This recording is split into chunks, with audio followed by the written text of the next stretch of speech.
I want to welcome you, Eric. My name is Joe VanFonda. I'm a retired USMC Sergeant Major. I'm a wounded warrior. I'm also the CEO for the Disabled Veterans Nest Foundation. I am the host of Operational Mission Possible, ONP podcast. Dr. Marty Rossman is the founder of Mission Possible program for DVNF, which we have two different entities, but however, mind, body, and spirit plays a role in our ONPF podcast. So listen, you met Dr. Marty Rossman, and I learned about your organization, CJ3 Foundation. And for you folks out there that are watching, listen, this is Eric Thomas. He is an Army soldier. I believe are you retired there, Eric? I did not get a retired due to injuries. All right. So listen, so what I'm going to do is I'm going to be straight with you, brother. Talk to me about, why did you join the military, and talk to me about your military service, and where did you get that heart and desire, to continue after military service, through your druthers falling by wayside, transitioning out and so forth, and creating a CJ3 Foundation. So we're going to start with you, brother. Welcome aboard. Hey, first of all, thank you very much. I'm truly humbled and honored to participate and be a part of this. I'm a nobody in this world, so I always think it's funny when people ask for me to come talk. But then again, I run a charity and I'm a senior in the federal government, so I can talk and I will. So thanks for the opportunity. It's the traditional story, right? I'm a small town Iowa boy originally. Grew up where faith, country, guns, all those things, respect of people in service, and that's just what you did. I think I stayed in Iowa till I was 13 years old, and then the thing that kind of changed the dynamics for me, it was a great place to grow up, but opportunities are limited. I thought I was going to be a law enforcement guy or a firefighter, because what else in that realm could I do in Iowa? And like I said, not dogging the area, because I love that area. But there wasn't all those kind of opportunities there. So then moved to Virginia Beach, and we moved there because my mom wanted to go after her doctoral degree, and which will become significant later on to the story. But we moved to Virginia Beach, and all of a sudden all these opportunities, and let's face it, we lived at home of the East Coast Navy. So I'm seeing these things that were not a part of my life.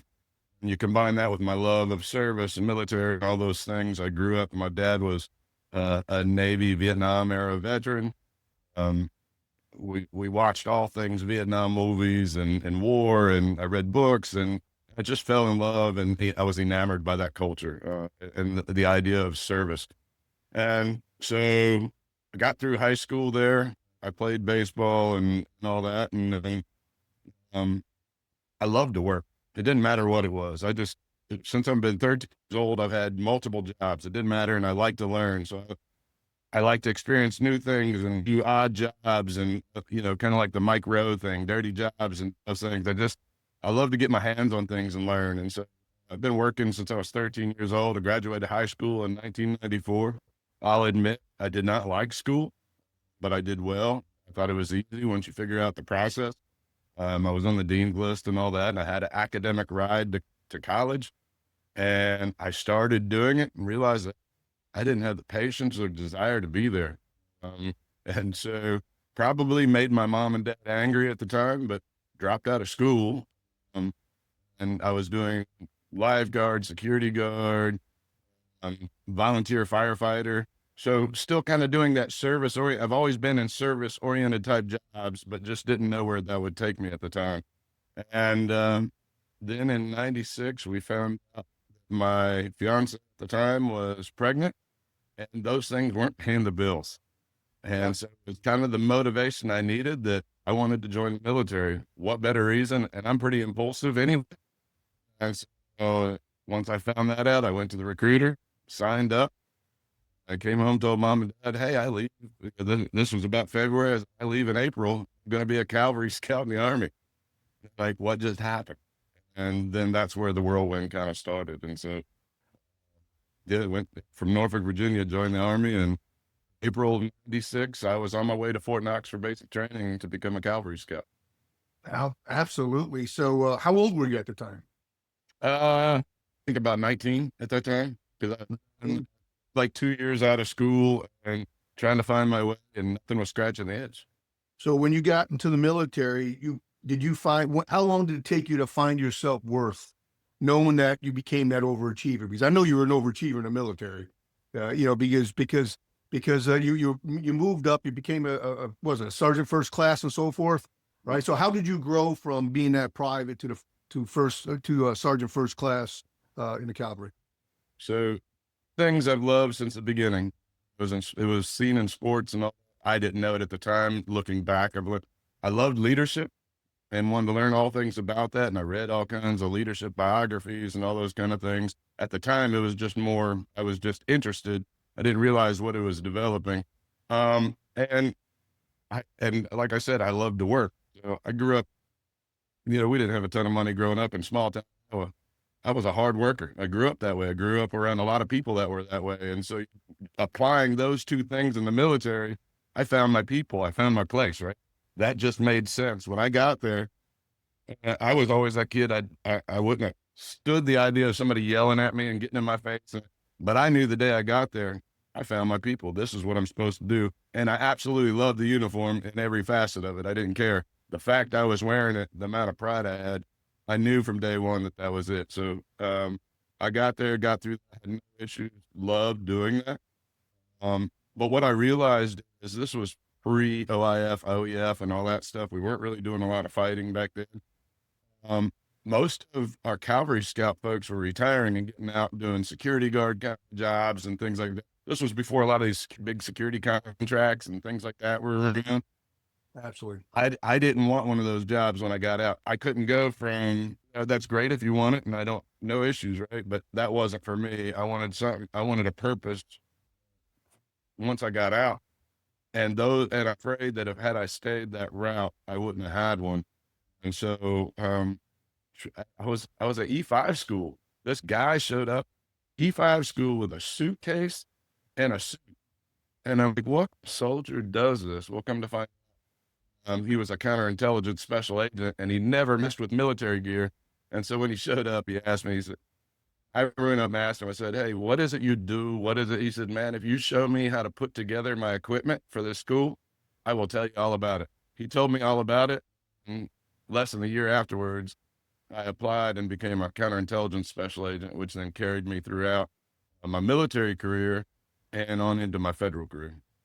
And there would be, so I'm gonna halter right here for a moment, and then I'm gonna chime in with Dr. Marty Rossman. I like to call Dr. Rossman Marty, and he allows me to do that, so I appreciate that, Marty. And I'm sure he'll feel the same way there, Eric. He's such a wonderful, inviting individual. So he's more like the brake and I'm the gas, So he's kind of slows me down. I'm still trying to decompress, being institutionalized all these years in the military. But all right, so you grew up poor and working hard, right? So I believe growing up poor and working hard added to the resilience. And I want to correct poor, because I'm not trying to offend my parents. We were just, I was very poor, brother. Working class people, you know what I mean, without a lot of extra. Let me tell you how poor I was. All right, so my grandmother had 22 children. Wow. My grandmother had 22 children. My mother was number 21. So when she reached the the grade level of 5th grade, she became part of the breadwinning of all her big family. And my mother got married when she was 16 years old, has 6 kids. I'm the only one to graduate high school, college education, so forth. And I'm not knocking my brothers and sisters out there in the world. Society just sucked them up, and I broke away from that and got lucky, and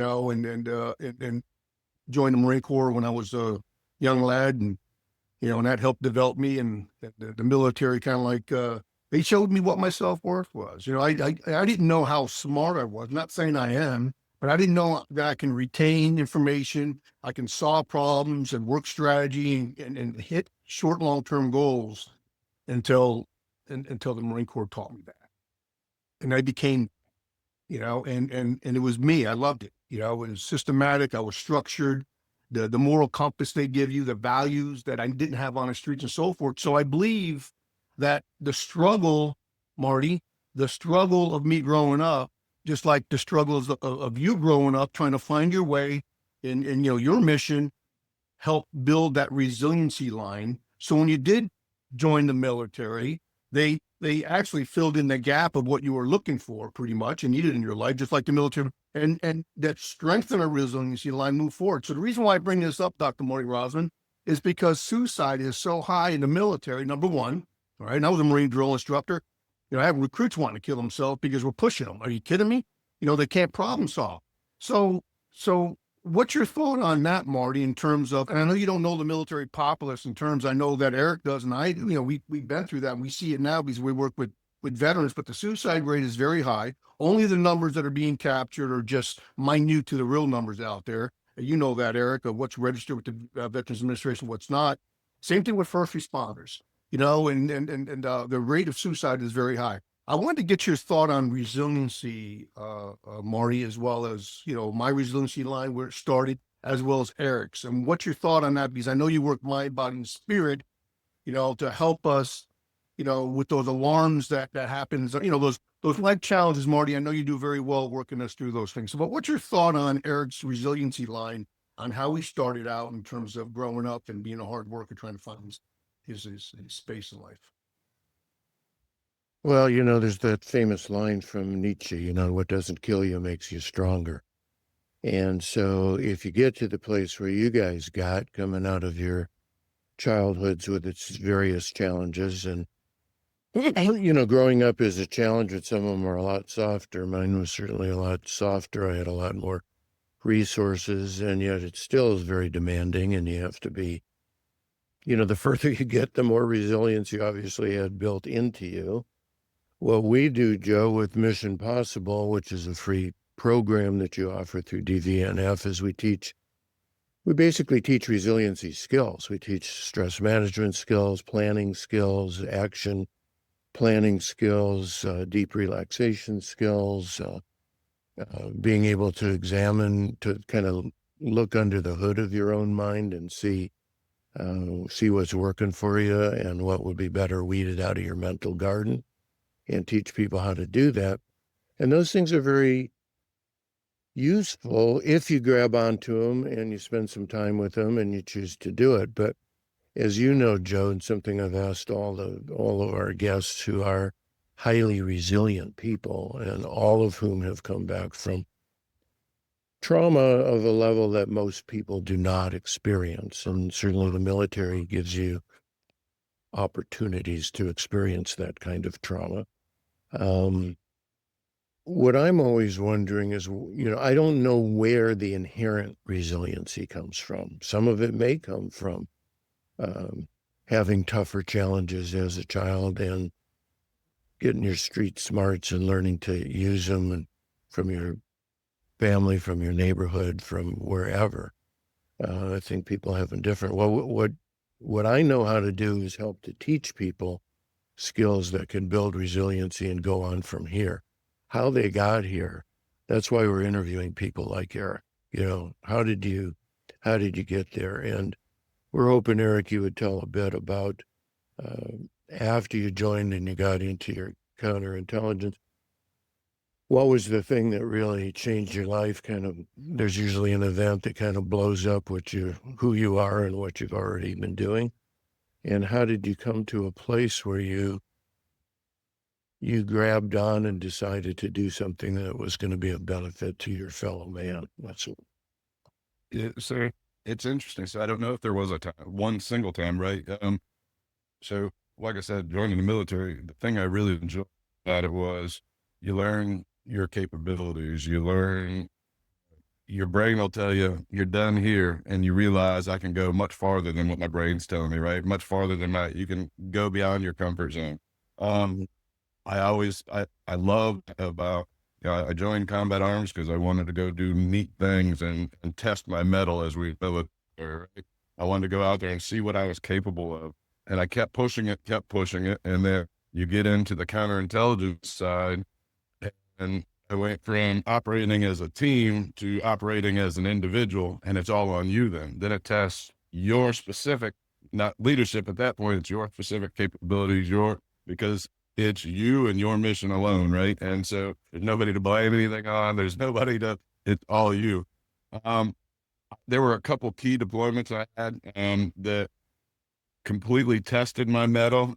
And I kind of jokingly, when I'm talking with friends that were with me, kind of ruined my career, honestly, that they were so successful, so phenomenal, so scary, so everything. Cause that there was so much to it. It was the Wild West and it was everything I ever wanted, that I knew once it went away, I could not go back to regular garrison army again.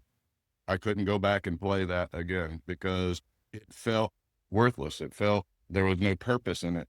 I felt like that there would be a part of me gone. And then you combine that with my combat injuries, and when I got blown up, over 200 pieces of debris out of my body, and it kind of then flipped the switch and said, now what? What are you going to do now? Because I knew I had to give that up. I couldn't keep doing that. And just truth be told, I went dark for a little while. I quit for a little bit, which goes completely against my personality. Multiple surgeries, put on almost 100 pounds. I got up to almost 300 pounds and just quit on life and quit on me and quit on everybody. And that's what kind of started the charity off, because I had a friend show up and say, hey man, I lost people over there. He said, well, what do you think their family's going through? How do you think they would feel if you just laid here and gave up? They don't even have the opportunity to have their significant other, back. And whatever he did in typical military brother love, he told me, get off your butt, quit being lazy, quit licking your wounds, do something about it. We quit complaining. Cause he said, do you hurt? I said, yeah, I'm sore. I'm tired. I'm miserable. He's like, okay, what's going to change if you get up? Are you still going to be miserable, sore, tired? Yeah. Well, then get up, do something for somebody else. And that was kind of, I don't know why, but having a brother do that, kind of kick you in the butt, that clicked in me. And I said, yeah, I need to get moving. And that started me on my personal journey to get better, which then opened Pandora's box for me, because then I realized there's a lot of problems in the system. There's a lot of things I didn't know. And there's a lot of, and I think, man, I was telling y'all earlier that it's tough to navigate that process. I've got a master's degree. I'm a senior in the federal government. I was struggling to get through that. And I think the struggle of that was worse than the PTSD, TBI, and everything else I had, because I was getting so angry and so frustrated with the process. You could have sent me to Iraq 5 more times. I would have been happier. That was a miserable process, which I think is what led me to start CJ3 Foundation. All right. So now, so you just talked about your visible wounds, right? I got mortared off a bridge, so we both have a lot in common when you're talking about being blown up. But those are visible wounds. Now, so I know there's some invisible. Yes. Oh yeah. So you got a monkey on your back, and you smack him around a little bit. You got it tamed a little bit, but sometimes that monkey still crawls up and smacks you around a little bit. So let's talk about those invisible wounds. Okay, no, before that, hey, Marty, check this out. You know how many veteran service organizations are just registered as nonprofits? Thousands. Yeah. Thousands, right? And how many nonprofits are actually duplicating, services, if they want to call it that? Ones that actually show a good story and don't duplicate or don't serve, or, what I'm saying? There's so many out there. So you're up against what veteran service organizations are actually leading you to the water to tell you it's okay to drink it, right? To figure out yourself. And I think that's what led to the trifecta of your mental health program. You have the service dog program, your field ops, which I love. I want to talk more about that as well. And then, of course, you advocate for other wounded warriors and veterans and first responders and so forth. So you're dealing with invisible wounds, and this is where you're figuring out what's lacking in the system, understanding the system, creating your own foundation. So let's go back to that invisible wounds there, Eric. Yeah. So I decided to take care of me, right? So I didn't know anything about the VA system. I didn't know anything about all these veteran organizations. So I'm like anybody else getting out before there was really a warrior transition or any of that, because I got out from Korea with no real transition, no real anything. So I hit the ground and I just decided, well, I got to figure this out. And so I started doing research. I kind of figured out the systems show, and I'm not going to knock the VA system because there's some things that aren't fair comparisons. Me being private sector, I can be nimble. There's a lot of things I can do. So I'm not knocking them. They're making changes. They need to make additional changes, but, and not all VA centers are the same, right? Not all are good, great ones, and not just like not all VSOs are great organizations. Absolutely. Right? And so Absolutely. I struggled in that process. I did how to do the compensation, VA compensation stuff. That was a miserable process. Then I'm going, trying to maintain a full-time job in the federal government, plus going to myriad of appointments they're scheduling for that I'm supposed to be at, and just didn't understand most of it. And I will say in my area, the mental health piece was lacking the most at our VA. And let's go back to my mom going to Virginia to become a doctor. I had experience with what that should look like just by nature of my mom being a psychologist. And while we were in Norfolk, she had a contract to see military folks for things like PTSD and TBI and things like that. So she already had experience with this. And so I kind of knew some of what I should be seeing, and I wasn't seeing it at the VA. I mean, for instance, I went to my first appointment, the doctor saw me and said, "I'll have you healed in 6 weeks." What does that mean? And then, their idea was they wanted me to keep telling the story, tell me that thing and keep describe it. And I attribute it to ripping the scab off of a wound every time, right? It's never going to heal because you keep talking about it. I, at some points thought it was more to fulfill their morbid curiosity than it was to help. And so then it was group therapy and just things that not looking at me as a person, but just putting me in these things, checking the block to go, hope this works. And so those are okay, this group therapy. I hated it. Are you kidding me? I mean, honestly, everybody has their own, demons or whatever, and when I first, same thing with me, transition out of the military, yes, he's a psychiatrist and all this. And, then you want to address it yourself. So you go through the Veterans Administration or whatever, and you go through that process, sitting down kneecap to kneecap with a therapist, which wasn't really a therapist at the time. It was someone getting their degree or whatever. And they're hitting all these attributes of all, whatever, and she goes, "Does you have nightmares?" I says, "Well, I don't know if you want to call them nightmares or not." She goes, "Well, tell me about one of your dreams." "Well, I have a dream with SpongeBob and Patrick, in shower shoes, smoking cigars." And she was just like, I stopped her for about 5 minutes so she can get her thoughts. I just didn't feel comfortable talking about, what was bothering me, because I'm still trying to figure out my triggers on PTSD. Sometimes I'll smell something, it'll bring me back, right? Well, I remember driving down I-95 at 2 a.m, traveling, and next, I'm swerving under the bridges like this. I'm like, what the heck? And I realized I'm not in Iraq anymore, or whatever. Nobody's dropping IEDs from the center of that bridge. And I'm looking at trash piles on the left and right hand side of, and here's the thing though, Eric, those things have not gone away. I don't talk about them all the time. It's the first time I'm talking about it in years, but, I'm sensing, Marty, that those are certain stressors or certain buttons or triggers, but there's other triggers as well. I'll find myself going 0 to 60 in with a minute conversation or whatever, and how many therapists have I talked about wanting to know, what did I do in the military? Where did I serve? Did I see anybody get killed? Did you show any allowance?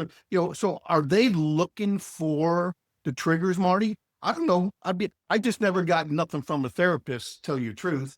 They want to reverse engineer, your, the carnage of war that you were in or whatever. Nobody wants to talk about, zipping up a body bag, closing the eyes of a fellow service member, or it's just something that you cannot explain. It's an eerie thing that rides up the tailbone of your ass to the neck of your C7 that stays with you, Marty, and you just can't get rid of it. Now, can you control it? Can you talk about it?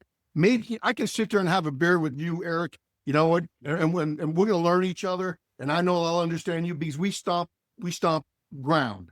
we stop the same ground. You know, we're cut from the same cloth of serving our country and serving each other, because you're not just serving your country, believe it or not. When you're in combat, you're serving each other to take care of that short, long-term goal and that mission. Everything's mission oriented. That's the reason why I have you here on the OMP podcast, because I believe that your mission is possible. And we're going to go further, but I'm going to award you $15,000 today. And I'm going to send you a letter.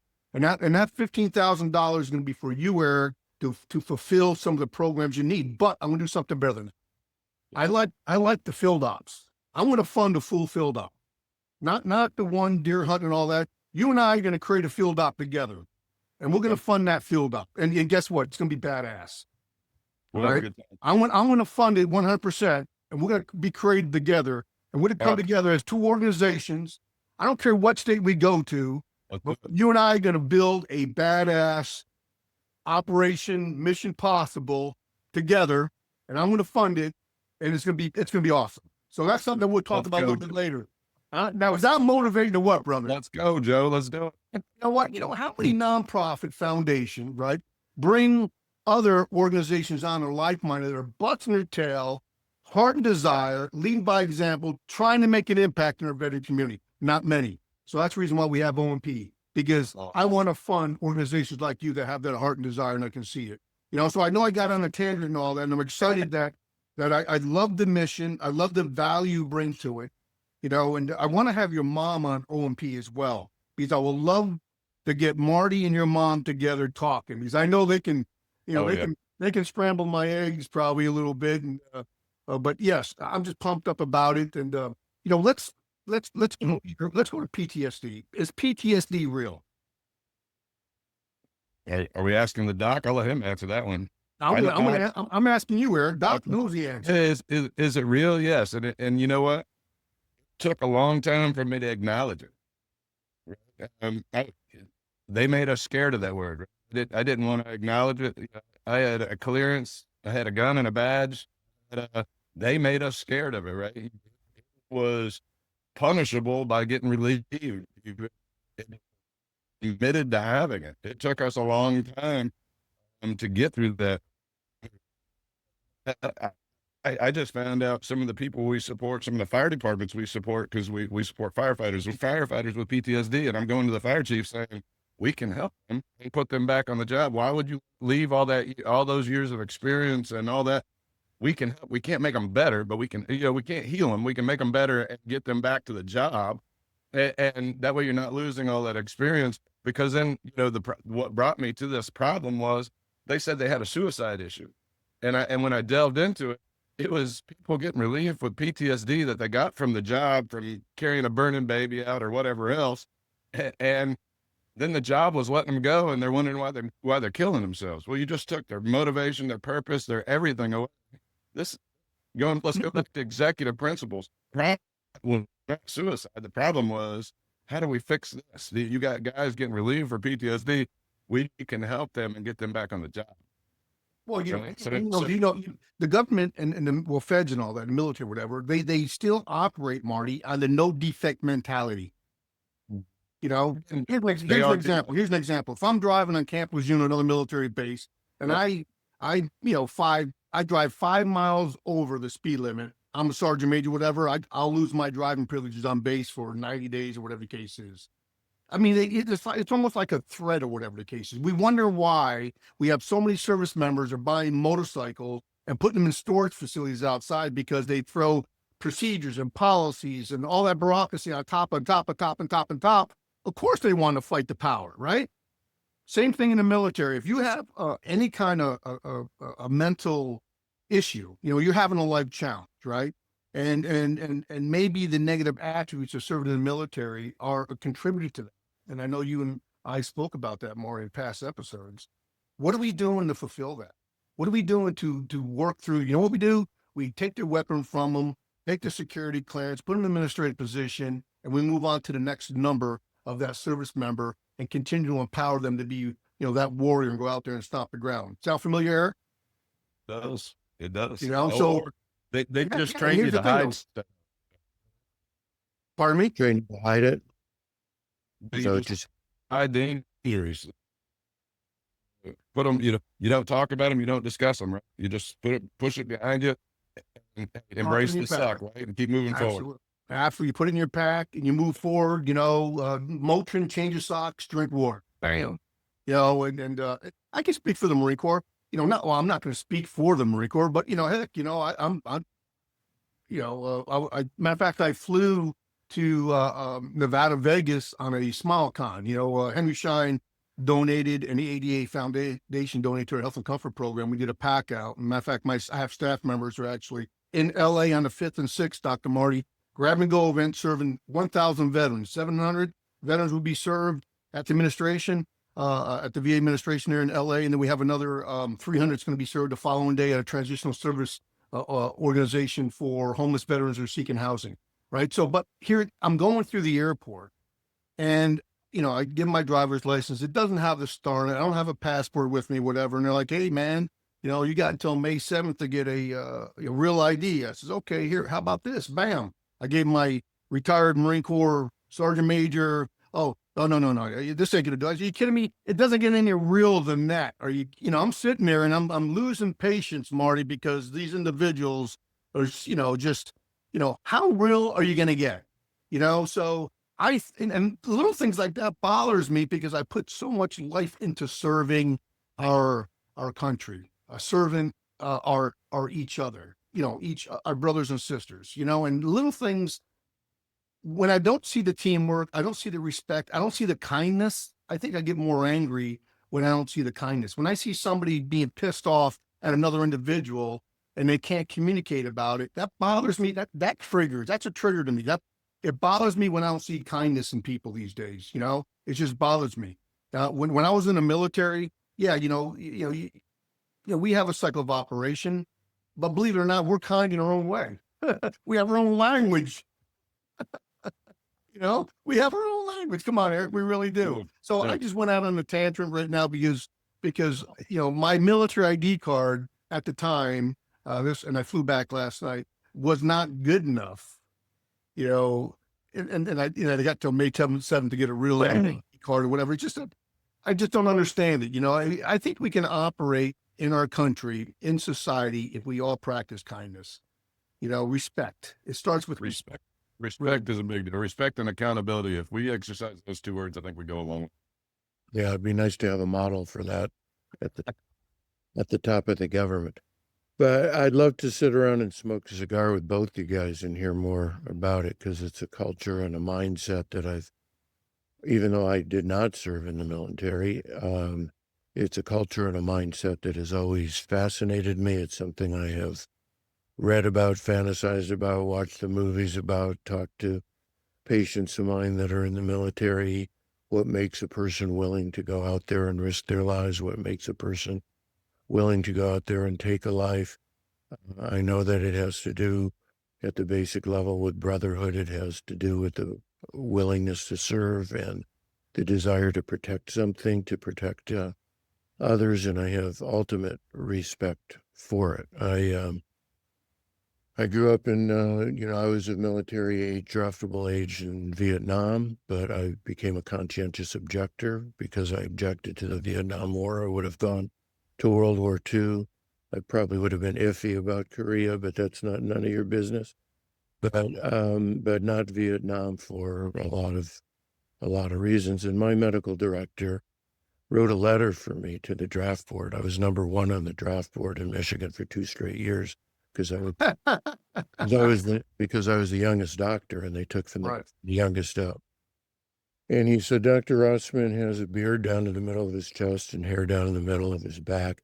He doesn't like authority and doesn't follow orders. He'll spend his whole career in the brig, and you do yourself a favor by not letting him anywhere near the military. But that does not impact my respect for it. And I'm going to shift the focus a little bit, Joe. I'd like Eric to tell us about CJ3. Absolutely. And the mission and what the programs are. And yeah. So our motto, we'll say a lot, right? Our motto is serving our nation's wounded heroes.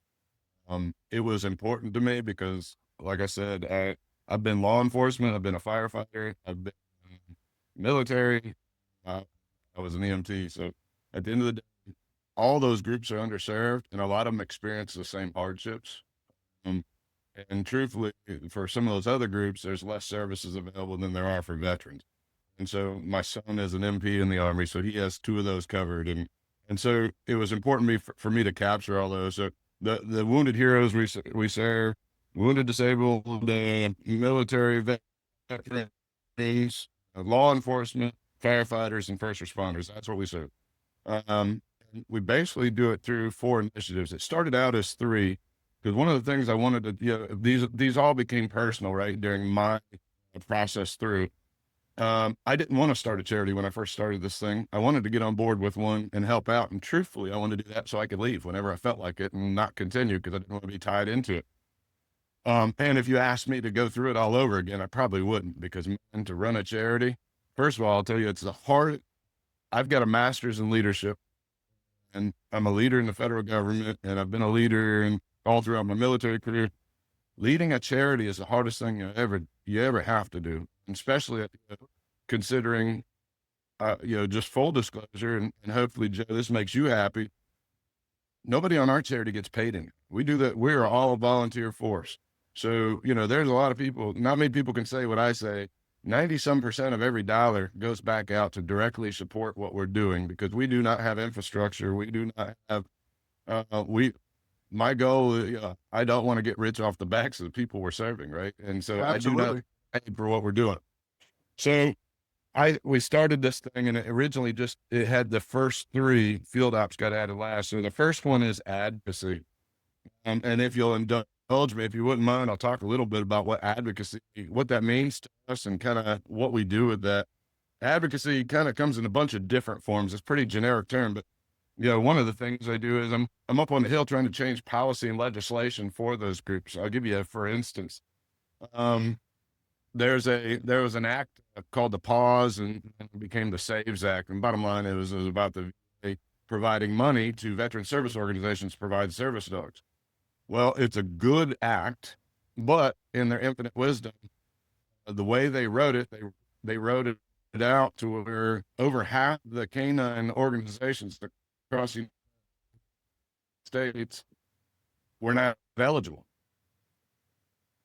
for the money and for the grant. And so you change it to up to ensure there's such a big need. We can't afford to rule out half of veteran service dog organizations. So we're working on that. We're working on a chiropractic issue for community care. Right now, the VA looks at chiropractic treatment fixed. Well, for some of us disabled vets, it never gets fixed. We need episodic and maintenance care, kind of like what they do for mental health. And so we're addressing that issue. So those are the big advocacy. And then down on a personal level, one of our veterans we awarded a service dog to worked for the state of service dog. So we went down there, we got congressional, senators, governor, the TV, the media, all involved, and got him his job back with a service dog. Honestly, they give us a nice donation as well to saying sorry, but advocated for that service dog to get there. We advocated to get one into Disney World with a veteran who worked there, didn't want a dog there. Eric, let me interrupt you there. So you have a service dog, and then you have a service animal and a companion, right? So what's the difference between both of those? So you got three different things. Right? You got a pet, got emotional support animal. You're frozen from my screen. Can you hear him and see him, Joe? Yeah, you froze up just a pinch, Eric. It's probably weather or whatever. I know the East Coast is getting hammered with some rain and so forth today, whatever. So the question was, Eric, if you haven't heard, what's the difference between a service dog or a service animal and one that's used for companionship or whatever? Because the civilian world has saturated throwing vest on animals, portraying that Yorkie is their service dog that's going to go pop them a beer out of the refrigerator or whatever. I see it all the time. I'm like, are you kidding me? Are you kidding me? Are you kidding me? And I know enough to be, about service animals and the criteria and all that to be very dangerous in service because I'm in that world. And I know you are as well. So can you tell me the difference between those? And I know one of your programs, and we'll let you get back to your programs, and you can lead into how you got into the service dog arena as well. Yep. So the difference is, right, there's emotional support dogs, there's pets, emotional support dog or emotional support animals, and then service dogs, right? Emotional support, they can buy a vest all day, they can throw it on, but they have no rights.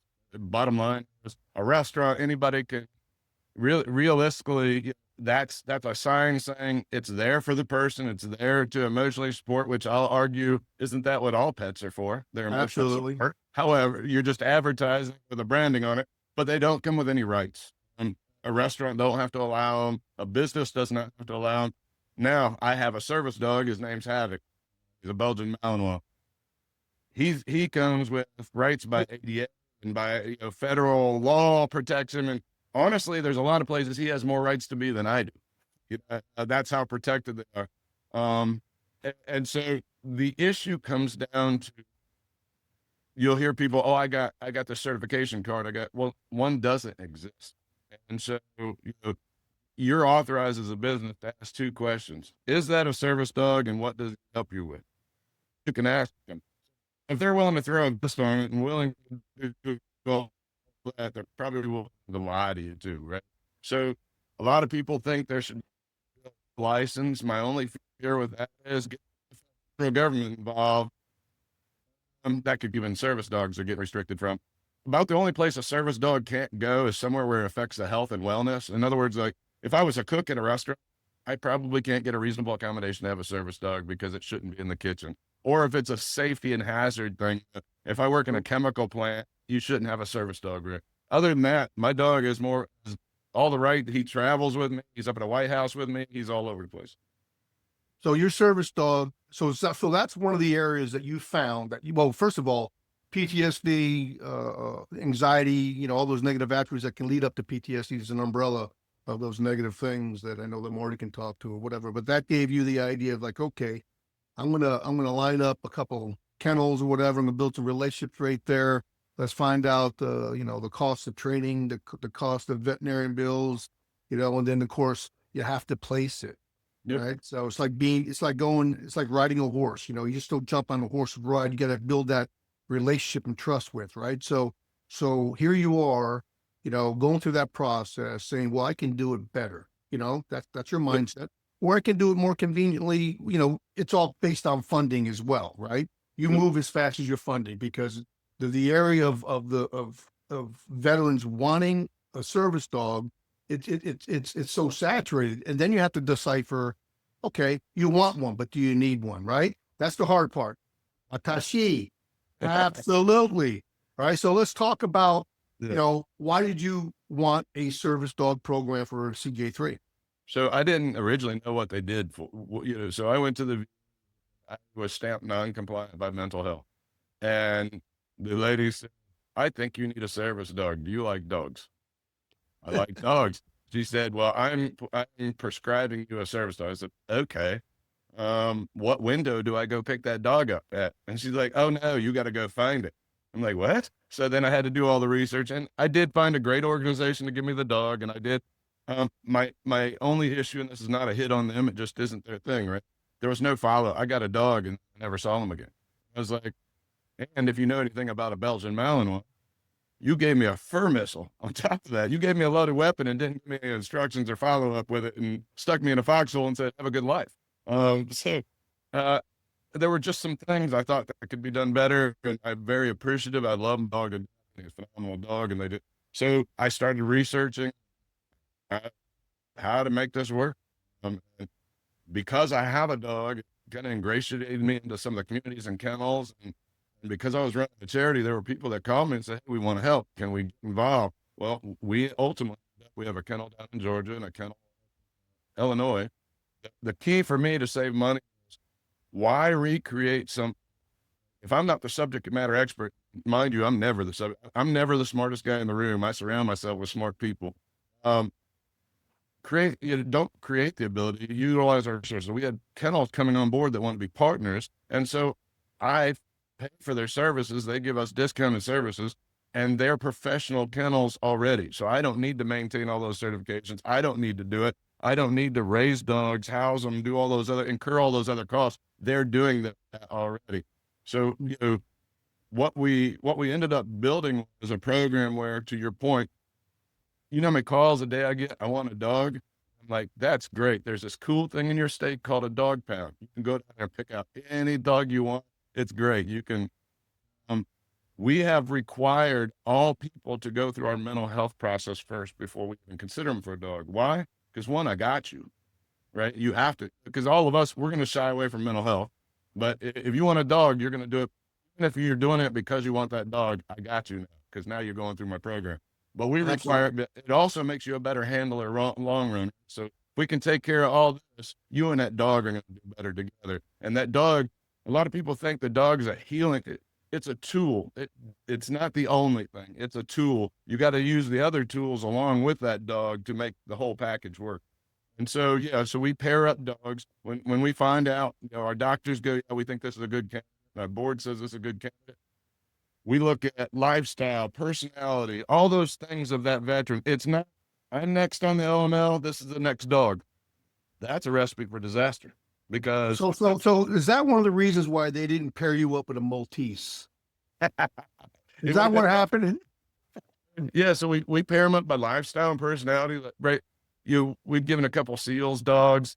They end up with Belgian Malinois. We've a couple of, the veterans are couch potatoes, but like the hunt and fish, well, they got labs, right? Because that fits their personality. Depending on what they do is what, and then once we make the pairing, most of our dogs come from overseas. They're in either a military or law enforcement line, and when they see they have the switch to turn it off and on, not all dogs can, and they stay law enforcement and military dogs. We bring them in, they come to our kennel, and then they're trained for specific disabilities and service dog actions. And so then we look at what is that. The last veteran we had was a double amputee, no legs. And so the dog had to be able to fetch things and get them and do it. So that's where we train all that stuff. So we have basically 2 years with a dog to get them trained up and ready to go. What breed do you prefer, Eric? What breed do you prefer? After having a Belgian Malinois, I could never go back to another breed. They're like velociraptors. They're always learning, super smart, but they're not for everybody because, man, they take a lot of work. Yeah. Eric, can I ask you what some of the other tools are? You mentioned that you've got to use. What are the other tools in the package that you bring to the person you're serving? So the biggest one, I'm going to tell you that I probably, the dogs are the sexy part. Those are the four-legged things that are out in front of everybody. And truthfully, they help draw money for the foundation because people love the show. But I'm going to tell you, I put if I had to rank order them, mental health and wellness, that initiative that we do is probably our top most important one. I think, Doc, for you, probably resonates the most, right, of what we do. And bottom line is, when I went to the VA, and like I said, this is not meant to be a knock, it just is what I went through. They gave me a bunch of pills. They gave me group therapy, none of which worked, and it made me worse, and I couldn't figure out what was going on in my life. And so I got lucky that my mom was a doctor that had already worked with the military. And so I'm a senior in the federal government. I've become a veteran advocate, unofficial veteran advocate right now at DHS. I am the official veteran advocate for our organization. But I've always been doing that, right? As I learn things, I pass it along. People can think, well, if he's finding help, how do I? And so become that person for him. So that's where our mental health program came from. And I had a person that needed a dog, needed mental health. And this was back in 2020, July 4th. We thinking about the organization, but I really wasn't ready to pull the trigger. This individual needed a ton of help. July 4th, I believe it was, I called my mom and said, Mom, I don't know if you know this or not, but we need to build a mental health facility. And she's like, what? And but oddly enough, was thinking something along the same lines where she wanted to do more. And she missed her time with the veterans because she had since moved back to Iowa, which is why our facility's in Iowa. And so she was kind of thinking the same thing. So we started talking through what that should look like and what it shouldn't look like, more importantly, things that shouldn't. And we decided on, we didn't want to do medicine. You can go get that elsewhere. We want to look for the natural, holistic things that you can do. Absolutely. And so we did a lot of research, a lot of traveling, and asking for what works, what don't. I went to NFL, I went to JSOC, I went to all these other places. What are these alternative things that we have never heard about that are working? And now if you kind of look at what she helped me build this program. So they go from a Thursday through a Tuesday. And what we found was it's the intensiveness of this from about 8 o'clock in the morning till 5 o'clock at night. They're going through these things over and over and over again. And we're finding that instead of having an appointment one week, coming back in a month, and all that's worn off, but you have your new appointment, you do this over and over and over again.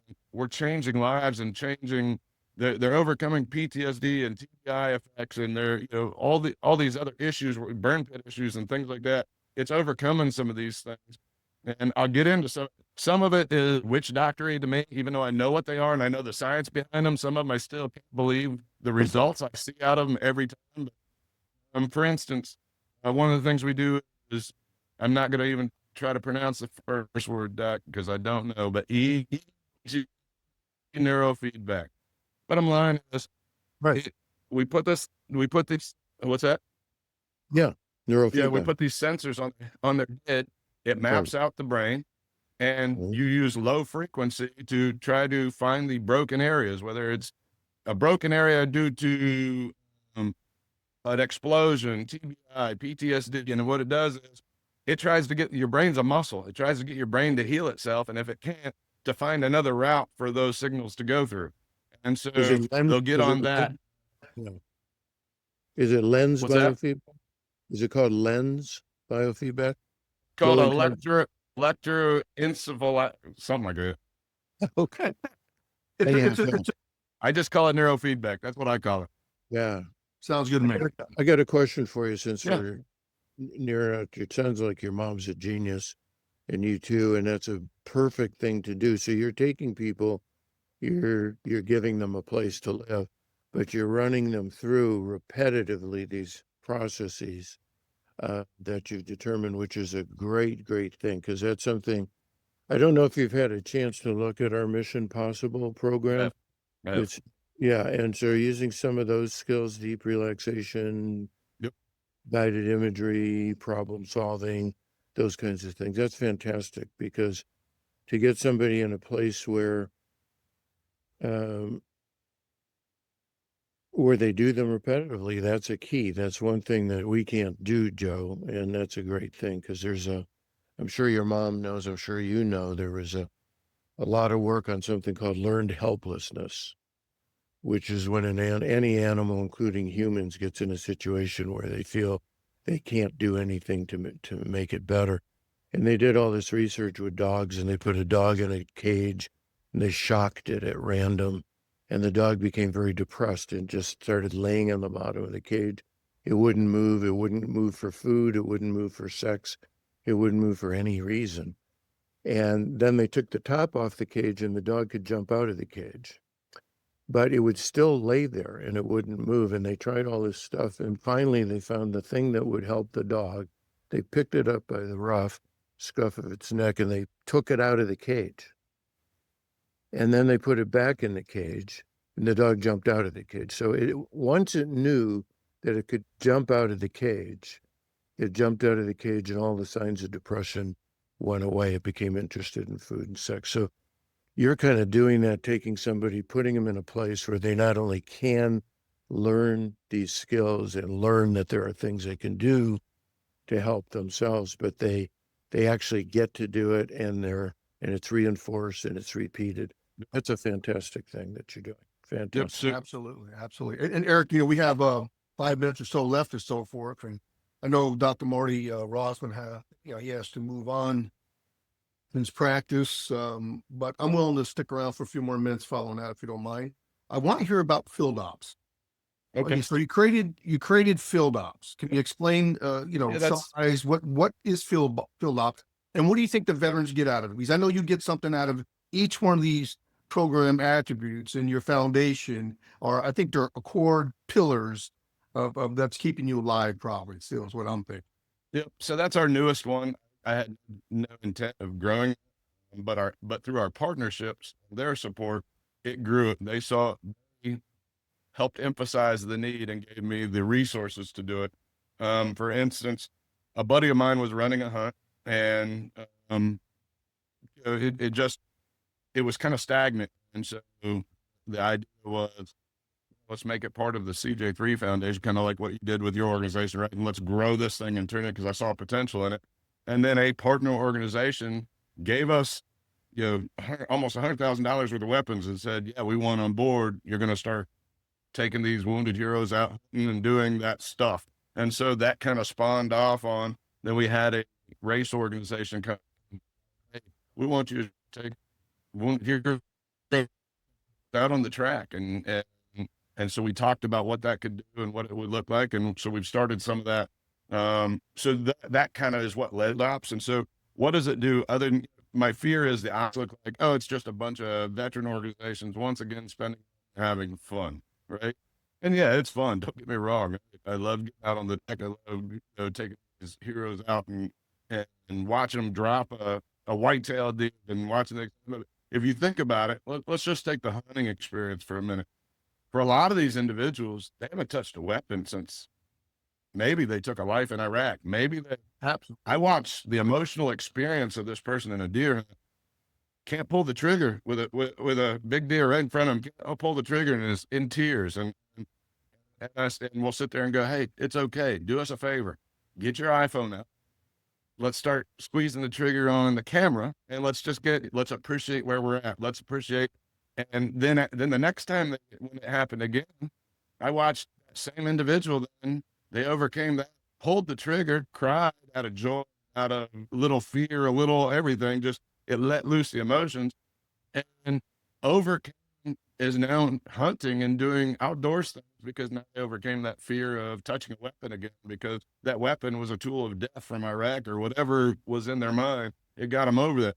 Bottom line is, it never hurts to get these folks out to the great outdoors. It kind of brings out that warrior spirit again, right? We all got it. I just have a few layers covering it up now. But I got to bring that out. And we got to give them a safe place, which is around their peers and their battle buddies again, where they can be themselves. Because a lot of them still don't feel like they fit in society.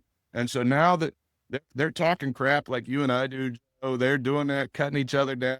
But you and I can do that, but I'm not going to let somebody from outside do that, right? I'm not going to let Joseph Egan do that. And then we do things like, we have charity cigars. And I know people think, oh, that's bougie and that's whatever, and you're wasting. Like, you don't understand. Like, for a lot of us, like our mission in Iraq, that was our only downtime. Smoke a cigar. Absolutely, brother. Well, now we're doing that around the campfire after they just dropped a deer. You know how much counseling's on, because we'll have our staff standing around, and most of us are just in listening mode, and we let them talk and we let them do it. I learned more through that than I ever could sit them on a couch saying, tell me about your feelings, right? And just how much we learn. And so there's counseling, there's therapy, there's all that, just by being outside, putting them in a deer stand. And honestly, for some of them, it's the only time they get shown love. And so we just get to love on them and take care of them. And like I said, some of them have said, this is the only time I felt comfortable again since I left the military. And so, and then we let out our external partners show them love, because we send them home with swag bags of all kinds of tactical gear and all that, which is awesome. And the same goes for racing. It's an opportunity to get on the track, get your adrenaline up in a safe place, test your mettle, get out on the track, see what you can do. And we'll let them drive in the grass, whatever, let's see how badass you are, and get out there. And it's a great place for it. And the therapeutic side of it, for a lot of us, we don't get to do that in everyday society anymore. If you don't have that out, for some of us, it's kind of dangerous, right? It'll build up depression, because we need that ability to challenge ourselves again and test ourselves. And there's not a lot of things in life that give us that, like we had in the military. Absolutely. Marty, what's your thought, brother? I know you have to move on to your Saturday gardening. Pull those. You got to pull that. It was Yeah, I weird. had a deer eat a flower, and I have a mild case of PTSD from that, Joe. My thoughts are it's an honor to be with the two of you, and I know that there are many, many other people of service. You know, medicine is also a profession of service, a very different kind of service. And but it's an honor to be with both of you who live by your ideals, you live by your principles, you give so much to other people, you've put yourselves in danger, you suffered wounds. It really is my honor to be associated and to be able to contribute a little tiny bit through Sergeant Major Joe's program. And Eric, it's been a pleasure to meet you. I do need to sign off, but thank you for the last hour. Thank you both for your service, both in the military and after the military. It's unusual people, wonderful people. I'm glad to have spent the time with you. Marty, I Hey, love you, Doc, brother. You know, I have one challenge for you, Doc. there Yeah. you go. You and Joe are more than welcome to come out and do a visit of our facility. I would love to come out and I would love to show you the facility. It's in one of the most patriotic towns you ever been in. So if you ever have the opportunity or I would love to take you to our Iowa facility and show you our mental health and wellness facility. I'm going to take you up, Eric. I'm going to take you up on fantastic. that. Thank you All so right. much. Would love Give to have you. And give her my regards to your mother. She sounds like She's awesome. somebody I'd love to meet. Marty, we'll see you soon, brother. We'll talk All soon. right. Bye, Joe. All right, Eric. Still you and I, brother. So All right. listen. All right. So when I was the regimental sergeant major for the Wounded Warrior, their headquarters Marine Corps, and I used to travel to all the VA hospitals. We had all the wounded coming off the battlefield. Marines and Navy. So overseeing the non-medical case management. I think I'd seen carnage in battlefield. I've been in combat, yada yada yada. But to relive seeing 18, 19, 20, 25 double-leg amputees, burn victims, laying in the hospital, and you're standing at their door to your colonel and general, and I got their SRB, good Marine, bad Marine, Yep. family, married, children, and so forth. And you go in there, and then you got the ones, God bless them, they throw some legs on me, Sergeant Major, I went back and forth with my boys, or you got that minute individual, and there wasn't many of them, but that one that wanted a new car, new home, look what you did to me, kind of, takers in life and givers in life. Because as you know, being in the military, doesn't matter what branch of service, we're recruiting from society, right? Yep. So we're getting all these individuals, from society, young individuals with no mom and dads, no resiliency, some moms, some dads, some homeless or whatever, but we take them because they're smart, number one, and the military, we give them customs and courtesies, moral compass and so forth. We train them to be war fighters. We're friggin' war fighters, and you made a point earlier. A lot of folks out there that don't understand the military. Here's the thing though, our government is recruiting warriors, right? And they market the sexiness of warriors, and a lot of my career, throughout my service was based on the sexiness that was put in front of me. And then when you're in the sexiness, it's not that sexy, It's not that sexy. But listen, I'm going to award you $15,000. It's unsecured.